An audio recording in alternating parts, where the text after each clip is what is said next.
আল্লাহর কাছে সবচেয়ে উত্তম হিসেবে বিবেচিত কে? আমরা যে বলছি যে 5টা গুণের কথা বলবো, আল্লাহর কাছে সবচেয়ে উত্তম মানুষকে অনেক হাদিস, অনেক, তার মধ্যে থেকে একটা ক্রিম হাদিস নবী করিম সাল্লাল্লাহু আলাইহি সাল্লাম বলছেন, খায়রুকুম মাইয়ুরজা খায়রুহু ওয়া ইউমান শাররুহু।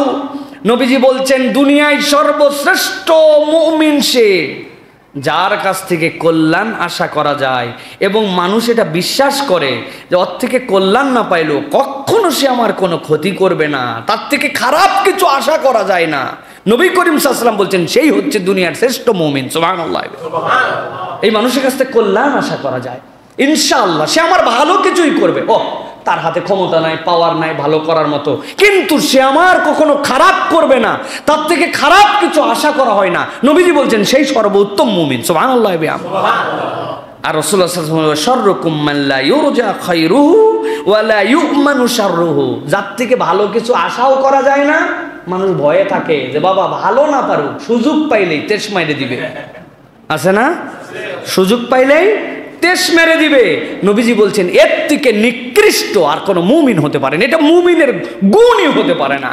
কিন্তু আপনি আমি যদি এখন আমাদের সমাজে বিশ্লেষণ করে দেখি, ইমানদার আরেক ইমানদার থেকে নিরাপদ না, সব সময় টেনশনে থাকে যে বাইরে ভাই কখন যে আমারে ধরা খাওয়ায় দেয়, আতঙ্কের মধ্যে থাকে। একজন বলে এর থেকে অমুসলমানরা আমাদের ভালো বন্ধু, অনেকে বলতে বাধ্য হয়। আছে না প্রিয় ভাইয়েরা? আল্লাহ হেদায়েত দান করুক। এই জন্য আমাদেরকে আমার থেকে যেন ভালো আশা করে, আমি যেন অপরের কল্যাণকামী হই, সেটা তো নিজের কোয়ালিটি লাগবে। আমার নিজের কোয়ালিটি নিয়ে আমি কি মানুষকে দিব? এই জন্য প্রিয় ভাইয়েরা, আজকে যেটা বলার চেষ্টা করব আপনাদের কাছে, যে আমরা 5টা বিষয় নিজেদের জীবনে একটু ফোকাস করি। নাম্বার 1, 1 নম্বর হচ্ছে কোনো সম্পর্ক বা পরিচয় ছাড়াই সাহায্য করার মানসিকতা। ভালো করে বুঝে নেন, আমার সাথে তার কোনো পরিচয় নাই, চিনি না, আননোন পারসন, আমার সাথে তার কোনো দুনিয়াদারি বিনিময়ের সম্পর্ক নাই। উপকারটা করলে সে আমার এটা করবে, তার জন্য আমি এত দূর গেলে সে আমার জন্য, এই যে হিসাব নিকাশ নাই, তার সাথে আমার কোনো সম্পর্ক নাই, পরিচয় নাই, এরকম অবস্থাতেও আমি যদি কারো জন্য সাহায্যকারীর মন মানসিকতা হৃদয়ে ধারণ করতে পারি, এইটা আপনাকে 2টা অনুভূতি দিবে। একটা, আপনি কতটা সহানুভূতিশীল, আর 2 নম্বর, আপনি বিনিময় প্রত্যাশাহীন মানুষের কল্যাণ করেন। এই অন্তর যার আছে সে হচ্ছে কোয়ালিটিওয়ালা মানুষ, আল্লাহর কাছে একজন মকবুল মানুষ। সুবহানাল্লাহ। প্রিয় ভাইয়েরা, রাসূলুল্লাহ সাল্লাল্লাহু আলাইহি ওয়াসাল্লাম থেকে অনেক হাদিস, আমি আপনাদের কাছে 3টা হাদিসের কথা বলি। এই মেন্টালিটি যদি হয় আমাদের, অথবা এই মেন্টালিটিটা কিভাবে অর্জন করা যাবে। রাসূল সাল্লাল্লাহু আলাইহি ওয়াসাল্লাম বলছেন, মান কানা ফি হাজাতি আখিহি কানা আল্লাহু ফি হাজাতিহি। নবী করিম সাল্লাল্লাহু আলাইহি ওয়াসাল্লাম বলছেন, তোমাদের মধ্যে কেউ যদি তোমার কোনো ভাইয়ের উপকার প্রত্যাশী হয় অথবা কল্যাণরত থাকে, কল্যাণে রত থাকে, কান আল্লাহু ফি হাজাতিহি, ওর যত প্রয়োজন আল্লাহ সব সময় তাকে সঙ্গ দিবেন। সুবহানাল্লাহ। আপনি কার উপকার করছেন? আর ভাইয়ের, আপনার এমন মানুষজনের যে আপনার কাছে প্রত্যাশা করে না, আপনি তার উপকার করছেন, আর আপনি যে উপকার করছেন এর বিনিময় কি? আল্লাহ আপনার হাজতকে পুঙ্খানুপুঙ্খ পূরণ করে দিবেন। সুবহানাল্লাহ। আপনি হিসাব মিলাই দেখেন, সূত্রটা কত সুন্দর। আমার প্রয়োজন, আমি বিপদে পড়ছি, কি করবেন? অপরের কল্যাণ করেন। আল্লাহ বলছেন অপরের কল্যাণ করলে রব্বুল আমিন সূত্র মিলাই দিবেন, তোমার সূত্র তখন আল্লাহ রব্বুল আমিন তোমার জন্য সাহায্যকারী হয়ে যাবেন। এই জন্য কোনো বিনিময় ছাড়া পরোপকার করার মতো মেন্টালিটি হৃদয়ের মধ্যে আমাদেরকে ধারণ করতে হবে। আল্লাহ রাব্বুল আমিন কোরআনুল কারীমের মধ্যে বলেছেন, তাআওয়ানু আলাল বিররি ওয়াত তাকওয়া ওয়া লা তাআওয়ানু আলাল ইসমি ওয়াল উদওয়ান। তোমরা একজন আরেকজনকে কল্যাণের পথে সাহায্য করো, তাকওয়ার পথে সাহায্য করো, একজন আরেকজনকে এগিয়ে দাও। ভাই আপনার সাথে একটু কথা আছে। ভাই কি কথা ভাই? বলে আরেকজন ভাই, আরেকজন লোক আছে তো, লোক চলে যাক, 1 to 1 2 ভাই। ভাই আপনি যেরকম করে রুকু করছেন না, আমি হুজুরের কাছে শুনছি অথবা অমুকের কাছে শুনছি, রুকুতে না আপনার এই পিঠের শিরদাঁড়াটা সোজা হয় নাই, এটা না আরো টনটন হওয়া দরকার। আপনার দোষ কি? আপনি তো আসলে দেখতে পান না আপনার পিঠ, আমি না আপনার ভাই হিসাবে দেখতে পারছি। ভাই পিঠটা কিন্তু একটু সোজা করতে হবে, তাহলে রুকুটা সুন্দর হবে ভাই, তাহলে আপনার এটা সুন্দর হবে। আপনি ওয়ান টু ওয়ান তাকে বলছেন। ওই লোকটা যদি দিল প্রশস্ত হয় তাহলে বুঝবে তাআওয়ানু আলাল বির, ওই লোকটা তাকে কল্যাণের দিকে আগায় দিচ্ছে, অল্প একটু ছোট্ট বিষয়, কিন্তু এইটুক বলে আপনি তার যে উপকার করছেন, আল্লাহ রাব্বুল আমিন বলছেন এটা আল্লাহর কাছে তোমার একটা কবুল ইবাদত হিসেবে লেখা থাকবে। সুবহানাল্লাহ। ওয়ালা তাআওয়ানু আলাল ইসমি ওয়াল উদওয়ান। ভাই ম্যাচ আছে? ম্যাচটা, আরে ভাই এখন কেউ ম্যাচ রাখে না, গ্যাস লাইট দেন। উনি বিড়ি খাবে, আরেকজনের গ্যাস লাইট থেকে হাওলাত নিচ্ছে মনে করেন, উনিও গ্যাস লাইট দিয়ে বলতেছে ভাই আপনার হাত দেওয়া লাগবে না, আপনি এখানে ঠোঁটে লাগান, আমি লাইট মারে দিচ্ছি। আছে না ভাই? কত বড় উপকার করলো চিন্তা। আহা লা ইলাহা ইল্লাল্লাহ। এটা তো একটা মাইনর উদাহরণ, কিন্তু এরকম শত শত ক্ষেত্রে অন্যায়ের সাথে আমরা সম্পৃক্ত হয়ে গেছি, বাজে কাজের সাথে মানুষকে প্রোভাইড করতেছি, হেল্প করতেছি। তুমি যে জামা পরছো বান্ধবী সবই ঠিক আছে, কিন্তু ওড়না যেটা পরছো একবারে মার্কিন কাপড়ের মোটা হয়ে গেছে। ওড়নাটা যদি একটু ট্রান্সপারেন্ট এপার ওপার দেখা যায় তো জামাটা কি না ফুটা ফুটতো। উনি ওনার বুককে আলগা করার জন্য পরামর্শ দিচ্ছে। এক বান্ধবী আরেক বান্ধবীকে জাহান্নামে টানতেছে, আরেকজনকে জান্নাতে টানতেছে। বলেন তো জান্নাতে টানা আর জাহান্নামের দিকে নেওয়া দুইটা কি সমান হতে পারে? আল্লাহ এই জন্য আপনার আমার জন্য বলছেন যে এইটা করো, এইটা তোমার জন্য কল্যাণ। তাআওয়ানু আলাল বিররি ওয়াত তাকওয়া। কোনো স্বার্থ নাই, দুনিয়ার কোনো স্বার্থ নাই, আমি তাকে একটু কল্যাণ চাই, আমার ভাইয়ের জন্য কল্যাণ চাই। ভাই ফজরের নামাজের সময় ডাক দিয়েছে, ভাই ওঠেন। আরে ডাকা লাগবে না, যখন নামাজ পড়ে আমি পড়বো। পরের দিন আবার গেছে, আস্তে করে দুইবার, ভাই ফজরের নামাজে আসেন না ভাই, আবার বিরক্ত, আবার ডাক দিয়েছে 3 দিনের দিন, রাইগে মাইগে বলতেছে তুমি কি পাইছো, তুমি একবারে ঘুষি লাগাই দেবো। ভাই আপনি বাইরে এসে আমারে ঘুষি মারেন কোনো সমস্যা নাই, কিন্তু ভাই একটু নামাজে আসেন না ভাই। কোনো একদিন ফজর এসে চলে আসছে, তারপরে মনে হয়েছে যে না এই ভাইটা তো আমার কল্যাণের জন্যই ডাকছিল। আপনার ইনভেস্টমেন্ট আপনি যেটা করছেন কিয়ামতের দিনে এইটা বুঝতে পারবেন আপনাকে কি রিওয়ার্ড দেয়, কারণ কোনো স্বার্থ নাই। আপনি তাকে কল্যাণের দিকে ডেকেছেন, আপনি তাকে ভালোর দিকে আহ্বান করেছেন। সে রাগ করুক, না বুঝুক, ভুল বুঝুক, আমার রব বুঝবে সে কল্যাণের দিকে আগাইছে। আল্লাহ বলছেন এই অন্তর বানাও, এই অন্তর ওয়ালা আল্লাহর কাছে খায়রুল বারিয়া, আল্লাহর কাছে কল্যাণকামীর দলে অন্তর্ভুক্ত হয়ে যাবে। সুবহানাল্লাহ। নবীজি সাল্লাল্লাহু আলাইহি সাল্লাম সাহাবায়ে কেরামকে বললেন অদ্ভুত এক হাদিস। নবী করিম সাল্লাল্লাহু আলাইহি সাল্লাম বললেন উনসুরা খাকা জালিমান আও মাজলুমান, তোমার ভাই যদি জুলুম করে থাকে অথবা অত্যাচারী হয়ে থাকে, উভয় অবস্থায় তুমি তাকে সাহায্য করো। কি আশ্চর্য কথা, আমি মাজলুম হয়েছি, আমার প্রতি কেউ জুলুম করতেছে, সাহায্য তো আপনি করবেনই, কিন্তু নবীজি বললেন যদি জালেম হয় তাকেও সাহায্য করো। একজন সাহাবী লাফ দিয়ে উঠছেন, ইয়া রাসূলুল্লাহ, ফাকালা রাজুলুন ইয়া রাসূলুল্লাহ আনসুরুহু মাজলুমান ফাকাইফা আনসুরুহু জালিমান। যে জুলুমের শিকার মজলুম ব্যক্তি আমি তো তাকে সাহায্য করবই, কিন্তু যে জুলুম করছে আমি তাকে আবার কেমনে সাহায্য করব? নবীজি সাল্লাল্লাহু আলাইহি সাল্লাম বলছেন ও আমার আদরের সাহাবী, তোমার কাছে আমি বলে রাখি, ফাকালা তামনাউহু মিনাজ জুলমি ফাযালিকা নাসরুহু ইয়া।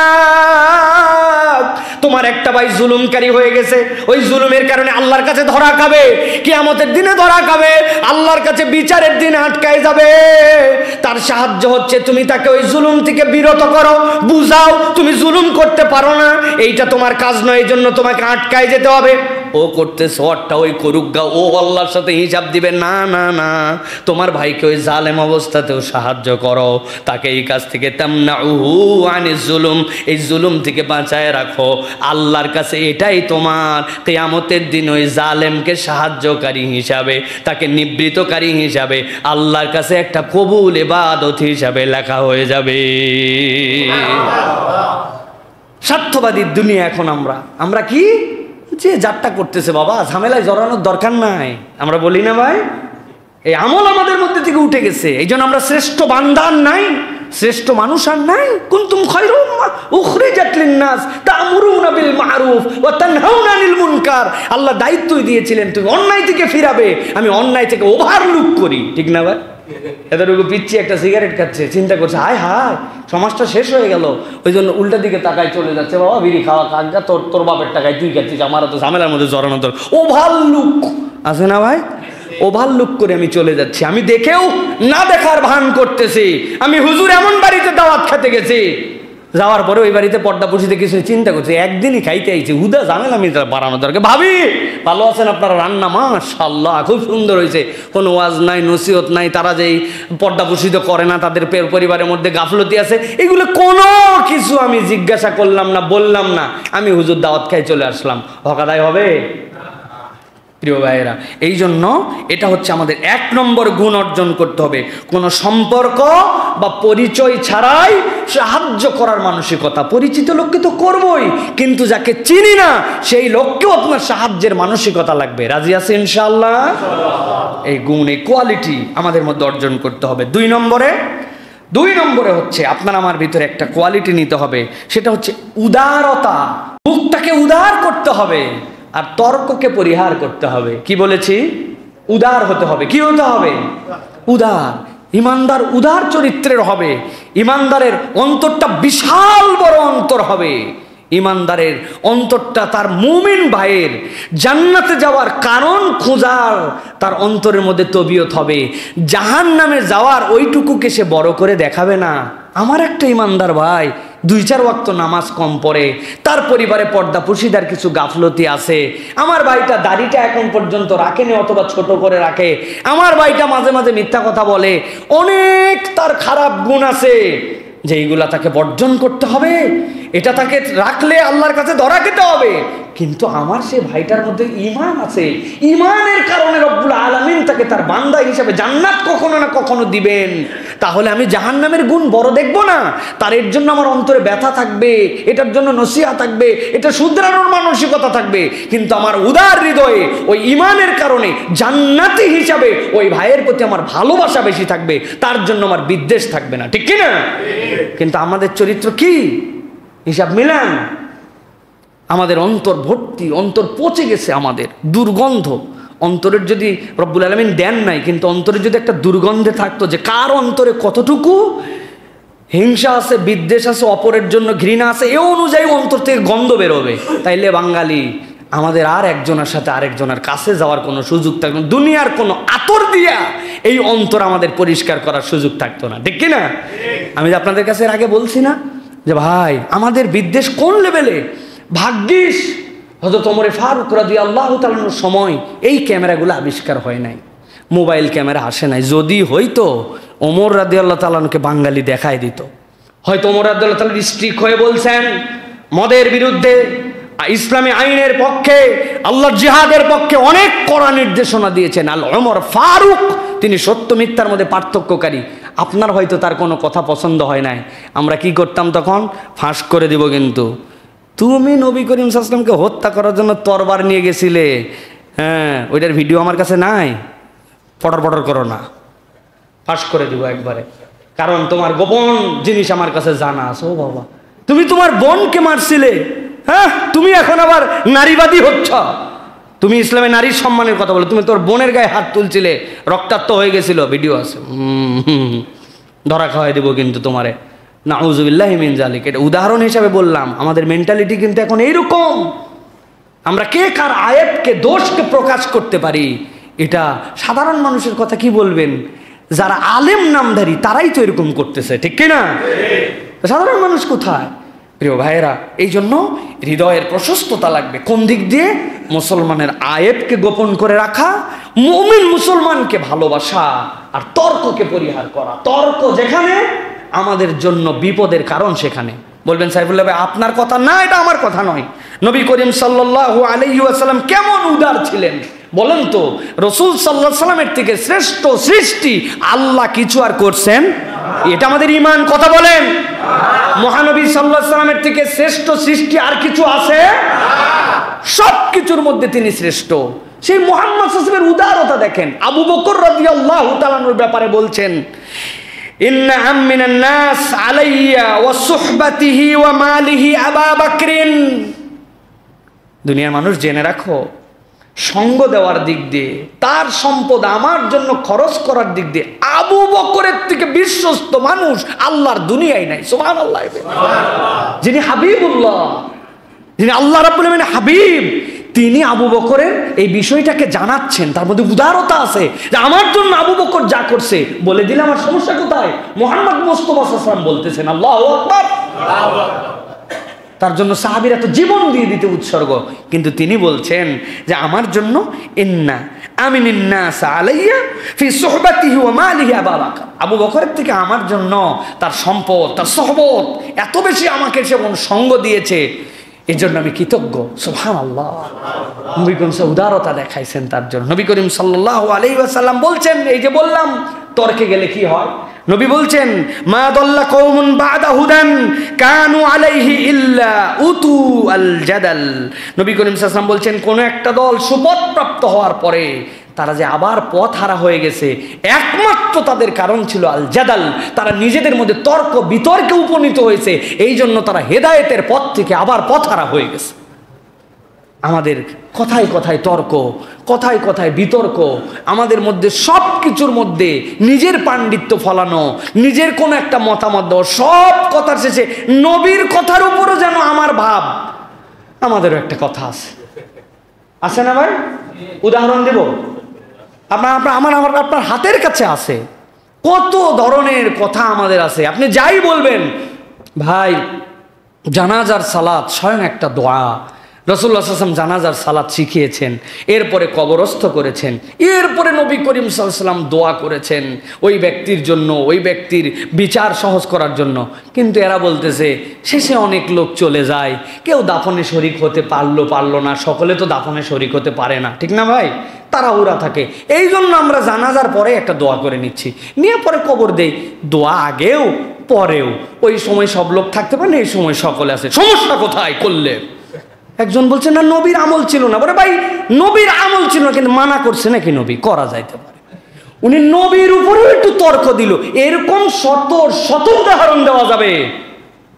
এটা আমরা সুপথ প্রাপ্ত থেকে আমরা হেদায়েতের রাস্তা হারায় ফেলতেছি। অথবা আজকের থেকে সিদ্ধান্ত নেন, ইমানদারের জন্য অন্তর প্রশস্ত হবে, আর অযথা তর্ক বিতর্ক আমার মুখ দিয়ে আসবে না। রাজি আছেন ইনশাআল্লাহ? তর্ক বিতর্ক যদি পরিহার করি ফায়দা কি হবে? একটা হাদিস শোনেন, পরিবার আমাদের নষ্ট হয়ে যাচ্ছে, এই তর্ক বিতর্ক পরিবারেও আমাদেরকে বিপদ ফলায়। একটা হাদিস শোনেন, নবী করিম সাল্লাল্লাহু আলাইহি ওয়াসাল্লাম বলছেন আনা যাগীবুন বিবাইতিন ফি রাবাদিল জান্নাতি লিমান তারাকাল মিরা ওয়া ইন মুহিক্কান। একজন ব্যক্তির সাথে একজন ব্যক্তির তর্ক বাঁধছে, সে তর্কে পজিটিভ পক্ষের, তার যুক্তি ঠিক, সে সত্যের উপরে প্রতিষ্ঠিত, কিন্তু চিন্তা করছে এই তর্ক আমাদের মধ্যে দূরত্ব ঘটাতে পারে, তার সত্য যুক্তির পরেও বলছে না আমি তোমার সাথে আলমিরা এইটা বাদ দিয়ে দিলাম। নবী বলছেন যে তার সত্যাসত্য বিজয়ী হবে জানার পরেও বিতর্ক পরিহার করবে, আমি মুহাম্মদ মুস্তাফা সাল্লাল্লাহু আলাইহি ওয়াসাল্লাম জান্নাতে তার ঘরের জন্য উকিল হয়ে গেলাম। রাসূল সাল্লাল্লাহু আলাইহি ওয়াসাল্লাম বলছেন যদি তার মিথ্যা যুক্তি হয়, জানে তর্ক করলে আমি হারে যাব, কিন্তু বলছে ভাই আমার তর্ক তোমার সাথে করবো না, ভাই ঝামেলার মধ্যে নাই, কি বুঝছে কিন্তু পয়েন্ট দুর্বল, ওই জন্য ইচ্ছা করে বিপদ বুঝে না আমি তর্কের মধ্যে নাই। নবী বলছেন তাও আল্লাহ খুশি হয়, আল্লাহ জান্নাতের মধ্য দেশে ওই মিথ্যা যুক্তিতে দুর্বল হেরে যাওয়ার ভয়ে নিজেকে ফিরাই নিছে, তাও আল্লাহ জান্নাতের মধ্য দেশে তার জন্য একটা ঘর দান করবেন। সুবহানাল্লাহ। আর নবী করিম সাল্লাল্লাহু আলাইহি ওয়াসাল্লাম বলছেন ওয়া বিবাইতিন ফি আলাল জান্নাতি লিমান হাসুনা খুলুকুহু, আর যার উত্তম চরিত্র হবে আমি মুহাম্মদ সাল্লাল্লাহু আলাইহি ওয়াসাল্লাম কফিল হলাম, জামিন হলাম জান্নাতের উচ্চ দেশে আল্লাহর পক্ষ থেকে তাকে আমি একটা ঘর নেওয়ায় দিব। সুবহানাল্লাহ। আমরা শুধু তর্কের মধ্যে আছি, কথায় কথায় তর্ক, নিজের একটা মতামত দেওয়াই লাগবে, নিজের একটা যুক্তি বুঝি না বুঝি। সংসারগুলা কেন বিপদের মধ্যে পড়ে? ছোট্ট ছোট্ট তর্কাতর্কিতে এরকম হয়ে যায়। বউ বলছে এই কালারটাই সুন্দর, আপনি বলছেন কালার হলো, বলছে কালার হলো না মানে তুমি আমাকে কি আন্ডার এস্টিমেট করো? ও বলতেছে না তুমি বুঝতেই পারতেছো না ভাই, লাইটের নিচে এটা কোনো কালারই না। ওই বলতেছে এইটাই কালার। কেনাকাটাও হয়তো হয়ে গেছে, কিন্তু স্বামীও অসন্তুষ্ট, সেও আমার কালার পছন্দ করে না। সে বলছে বেটা কত বড় ব্যাককল, এই জিনিস ছিল, মহিলা মানুষ তো কোনো জ্ঞান নাই। আপনার পরিবারের মধ্যে অশান্তি হয় না ভাই? এটা একটা মাইনর উদাহরণ বলছে, হ্যাঁ এইটা কালার না, ঠিক আছে আলহামদুলিল্লাহ, সো হোয়াট, প্রত্যেকের ডিফারেন্ট অফ চয়েস আছে, নাও আমার মনে হয় তোমার রুচি যে নিচ্ছ ভালো, ছেড়ে দিলেন তর্ক। আপনি জানেন যে সত্যি আসলে কালারটা যাচ্ছে না, কালার বেস বোঝার বিষয় আছে ভাই। আল্লাহ রাব্বুল আলামিন এগুলো সব কিছু সিস্টেমের মধ্যে সৃষ্টি করছেন। আপনি কোন জামার সাথে কোন কোটিটা পরলে মানাবে, এটার কালারের একটা শেড আছে, এটা আজগবি না। আজগবি জিনিস পরে যেগুলো, এগুলো রুচিহীন। আল্লাহ প্রত্যেকের মাথার মধ্যে রুচি দিছেন, এটার একটা, কিন্তু সে এরকম বলে ফেলছে, আপনি লিমিট ছেড়ে দিছেন, পরিবারের মধ্যে শান্তি হয়ে যাবে। আল্লাহ রাব্বুল আলামিনের পক্ষ থেকে এটা ফায়সালা যে তুমি তর্ক অযথা পরিহার করো আর অন্তরটা প্রশস্ত করে নাও, তার বুঝকে তুমি সম্মান দিয়ে দিছো। এটা তো আর হালাল হালামের প্রসঙ্গ আসে নাই। এইটা আমাদের জন্য অত্যন্ত গুরুত্বপূর্ণ। স্ত্রীর জন্যও যা, স্বামীর জন্য তা, পরিবারের জন্য তাও। এই তর্কগুলি আর দিনের বিষয় হলে তো একদম যারা ডেডিকেটেড মানুষ তাদের জন্য এটা ছেড়ে দিতে হবে, এটা জেনারেল পিপলের আইটেম নয়। তাহলে আমরা 2 নম্বর অন্তর প্রশস্ত করব আর তর্ক বাগিস আমরা হব না, পারবো ইনশাআল্লাহ? ইনশাআল্লাহ। প্রিয় ভাইরা, 3 নম্বরে, কখনো মনে হয় এরকম ভাবে শোনেন নাই এই গুণের কথা, শোনার মানসিকতা অর্জন করতে হবে। কিসের মানসিকতা?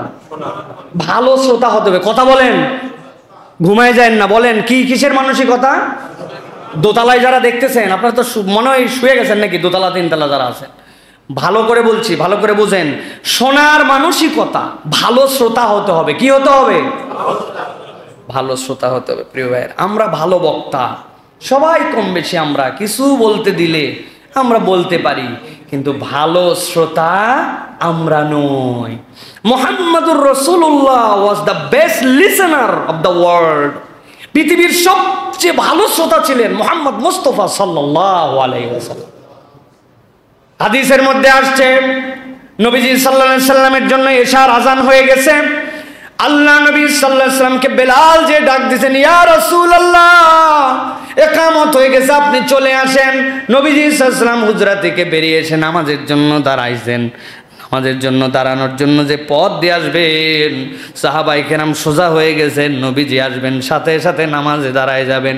হঠাৎ করে মসজিদে নববীতে একজন বেদুইন আসছে, গ্রাম্য আরব, কালচার অত বোঝে না, সুন্দর করে ম্যানার জ্ঞান তার অত জানা নাই। নবীজিকে সালাম দিতে, আসসালামু আলাইকুম ইয়া রাসূলুল্লাহ। নবীজি উত্তর দেওয়ার পরে মুসাবার হাত দিয়েছে, দেওয়ার পরে নবীজিকে জিজ্ঞাসা করছে, কাইফা আলুক, তোমার খবর কি? তারপরে তোমার পরিবারের খবর কি? তোমার আশপাশের অবস্থা কি?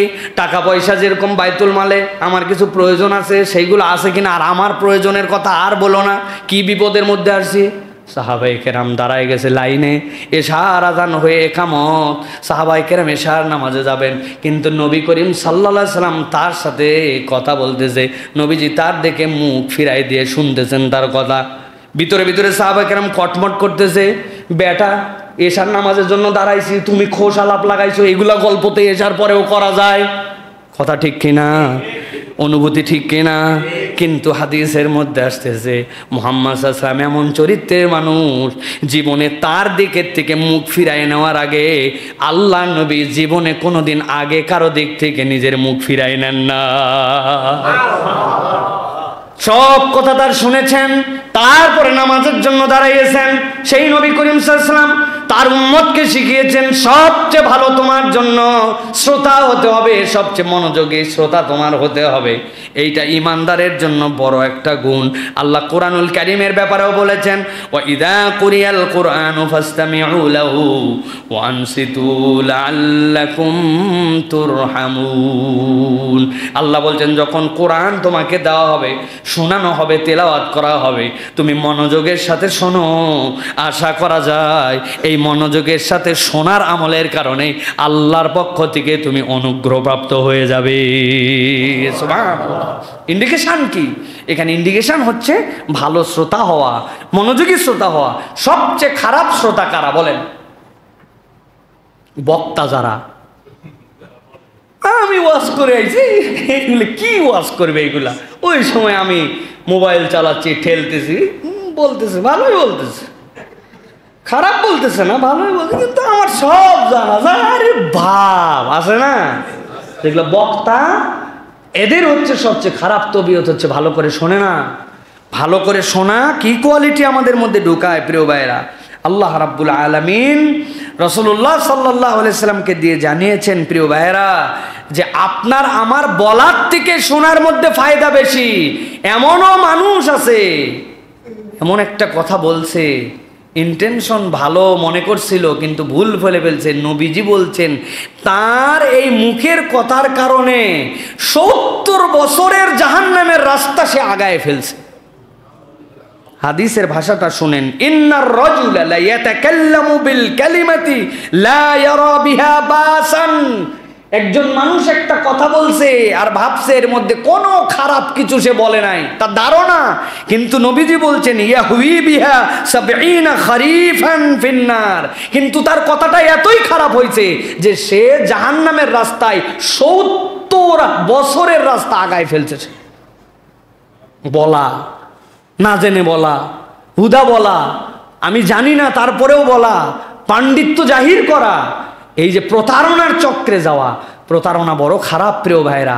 আজগবি আজগবি কথাবার্তা বললে আমাদের জন্য বিপদ হয়, হয় না ভাই? গরুর বংশ তালিকা 100 বছরের বংশীয় গরু, আসেন কোথায় আপনি?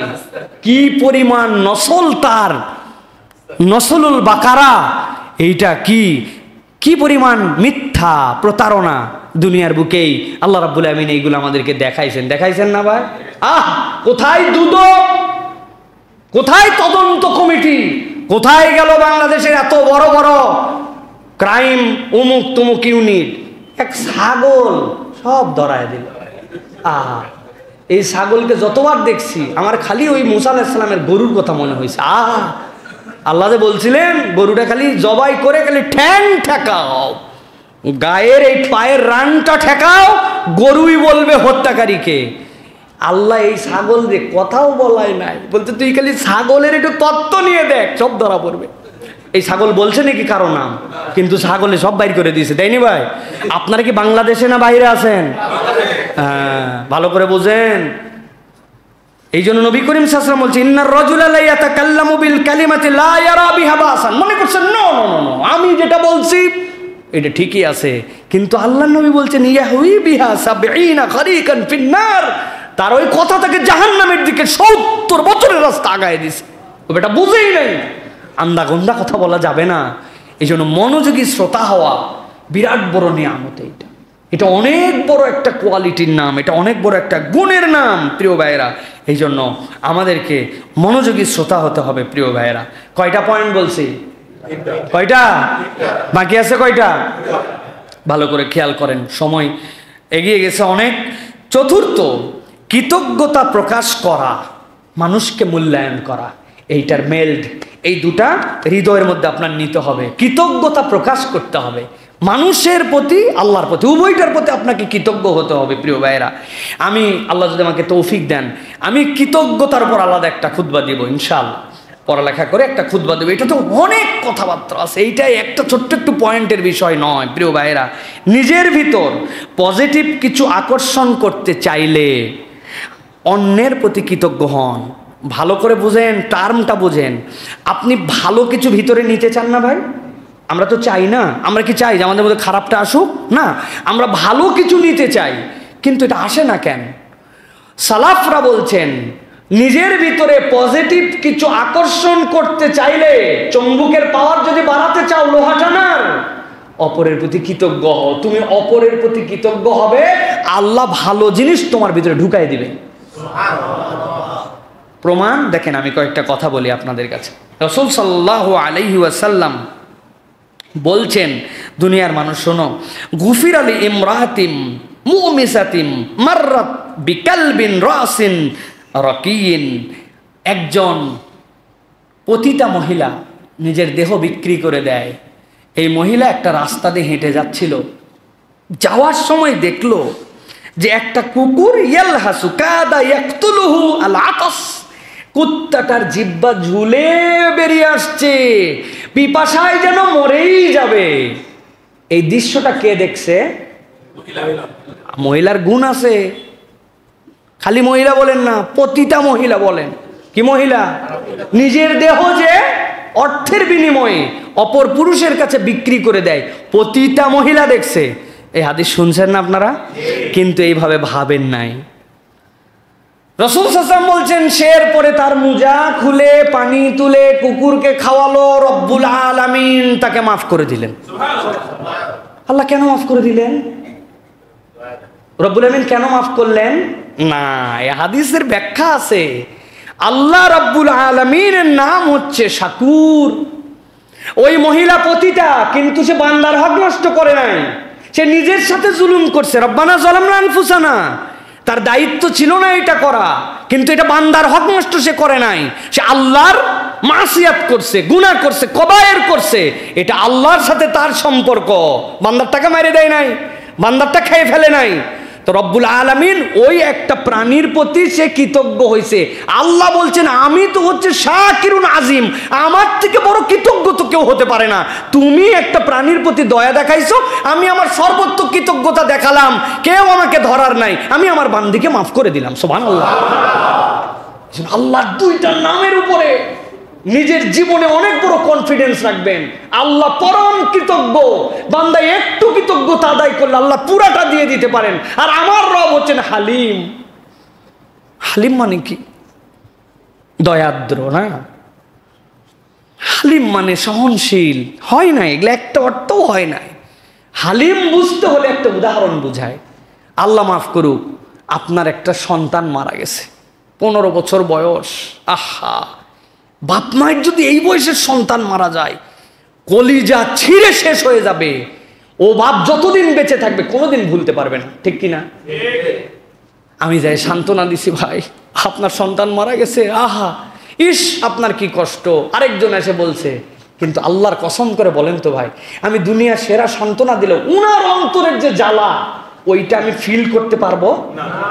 কিন্তু হালিম মানে আপনার ওই রব, আপনি অন্তরে যত দূর ব্যথা পাইছেন অত দূর অনুভব করার যিনি যোগ্যতা রাখেন তিনি হালিম। বান্দার মনের যা ব্যথা আল্লাহ হুবহু তা অনুভব করতে পারেন। এই জন্য আল্লাহ বলছেন, আমি হালিম আর আমি শাকুর। বান্দা তোর অন্তর আমি জানি তো, বান্দা তুই একটু কৃতজ্ঞ হ, আমি রব তোর কৃতজ্ঞতার পুরাটুকু আদায় করে দেব। সুবহানাল্লাহ। এই জন্য সালাফরা বলছেন, পজিটিভ কিছু অন্তরে আকর্ষণ করতে চাইলে কৃতজ্ঞ হও, শুকরগুজার হও। সুবহানাল্লাহি বিহামদিহি। কিন্তু আমাদের মধ্যে থেকে এটা উঠে গেছে। হাদিসের মধ্যে আসছে, প্রিয় ভাইরা, লা ইয়াশকুরুল্লাহ মান লা ইয়াশকুরুন নাস। তুমি মানুষের কৃতজ্ঞ হতে পারো নাই, তুমি কেমনে আল্লাহর কৃতজ্ঞ হতে হবে?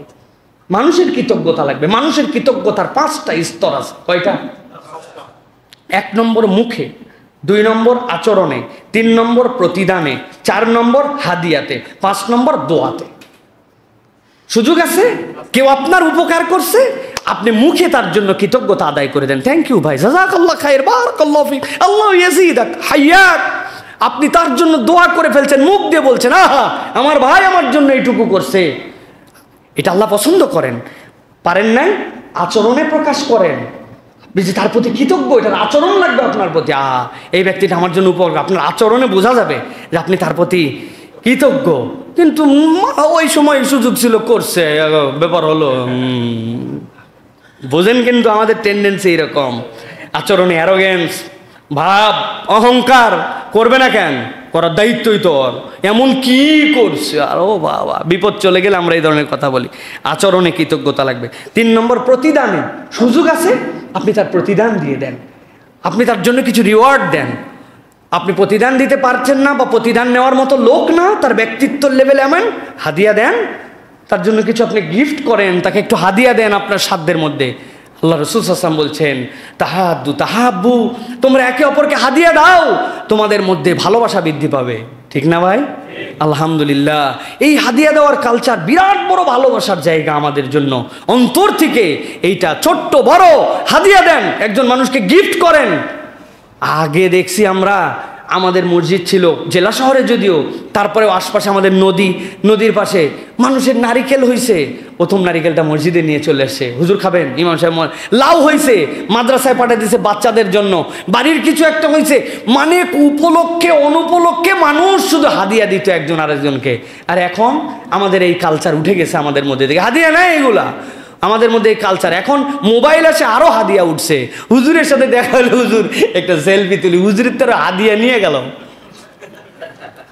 তার মানে এটা বলতেছি না যে হুজুর খালি হাদিয়া খাবে, হুজুর হাদিয়া দিবে না, না, হ্যাঁ হুজুরকেও এই প্র্যাকটিস দেখাতে হবে।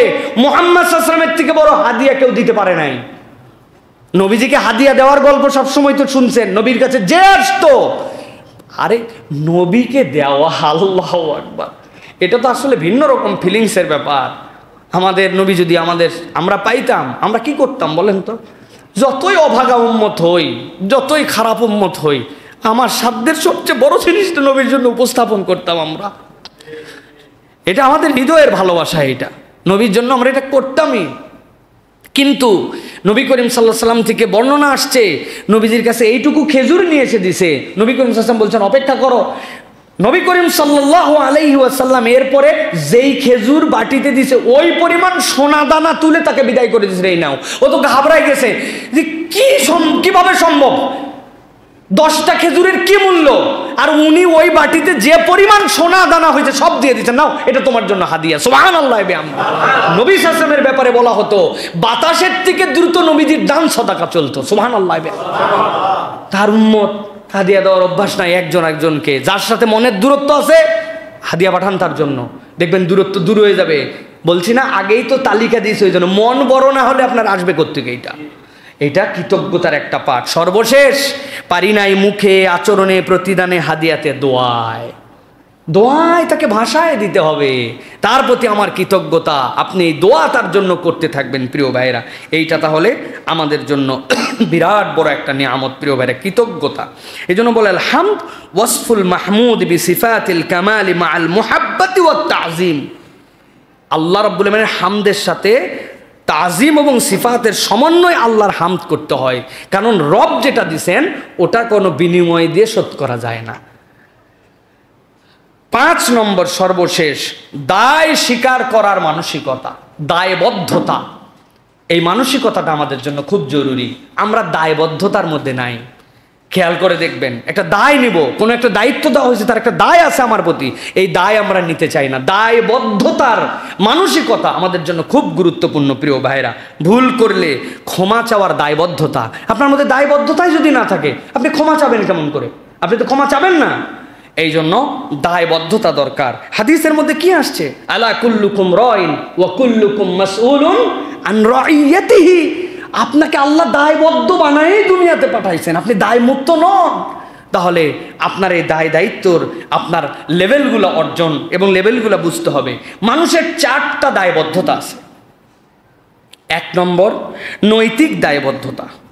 নৈতিকতার অর্জনে আপনার দায়বদ্ধ, আপনাকে নৈতিক হতে হবে, এটা আপনার দায়বদ্ধতা। কে দেখলো না, আইন প্রয়োগ হলো না, কেউ ধরলো না, না, নৈতিক হতে হবে আপনার, নৈতিকতার দায়বদ্ধতা। আপনি নৈতিক মানুষ, ঘরে কেউ নাই তাই বলে আপনি হারাম দেখতে পারেন না, সুযোগ বলার মতো কেউ নাই, আল ঠেলে দিতে পারেন না, পাওয়ার আছে ঠেকানোর কেউ নাই, অন্যায় করতে পারেন না। এটা নৈতিক দায়বদ্ধতা, নিজের সাথে নিজের দায়বদ্ধতা। এটা 2 নম্বরে জনহিতকর দায়বদ্ধতা। আপনাকে কেবল নিজের জন্য সৃষ্টি করা হয় নাই, জনহিতকর আপনার কিছু দায়বদ্ধ। অমুক ভাই বিপদে আছে, ভাই ওই বিপদকে আমি ফেলাইছি, যে বিপদ আমারে উদ্ধার করা লাগবে, এটা কখনো দায়বদ্ধ মানুষের বক্তব্য হতে পারে না। আপনার জনগণের জন্য জনহিতকর দায়বদ্ধতা আছে। 3 নম্বর সামাজিক দায়বদ্ধতা আছে আপনার। আপনি সমাজের মধ্যে থাকেন, গরু ছাগল যে সামাজিক না, আর আমরা যে সামাজিক, মানে কি ভাই? সামাজিক জীব মানে কি বলেন? জানেন? সামাজিক জীব মানে অপরের প্রতি নির্ভরশীল। কুত্তা কোনোদিন বলে নাই যে কবে যে একটা ভালো প্লাস্টিক কোম্পানির থেকে আমাদের জন্য একটু সুন্দর ডিজাইনের খাবার পাত্র বানাবে, ওইটাতে আমি খাবো। কুত্তা বলছে কোনোদিন? কুত্তার লেংটি পাশা যেন আবৃত থাকে, এই জন্য সুতি কাপড় পরবে, নাকি কি বলে হচ্ছে সিল্ক পরবে, এই চিন্তা ওর আসে? পেন্টিকন কোম্পানির হবে কুত্তা? নাই।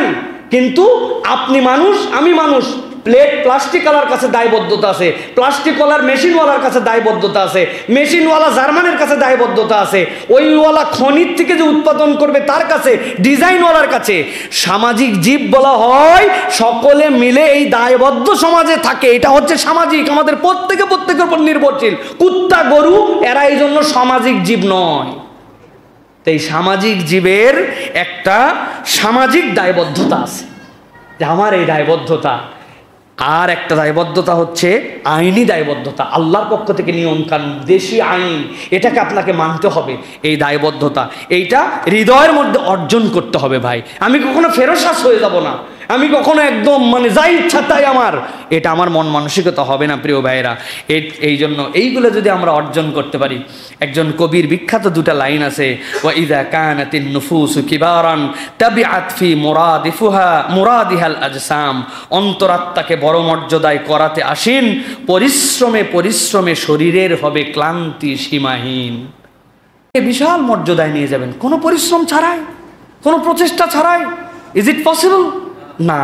এই জন্য আরবের কবি বলছেন, ইযা কানাতিন নুফুসু কিবারান তাবিআত ফি মুরাদিহা আল আজসাম, আপনি যখন আপনার অন্তরাত্মাকে বিশাল বড় মর্যাদায় করতে চান, আসেন পরিশ্রমে পরিশ্রমে শরীর হবে ক্লান্ত সীমাহীন। আপনাকে এর জন্য পরিশ্রম করতে হবে। তাহলে আমরা এই 5টা গুণ অর্জন করার জন্য চেষ্টা করব আমাদের নিজেদের জীবনের সাথে। কোনো সম্পর্ক বা পরিচয় ছাড়াই নিরেট আল্লাহর জন্য আমরা সাহায্যকারী হব। 2 নম্বর, উদার হব, তর্ক পরিহার করব।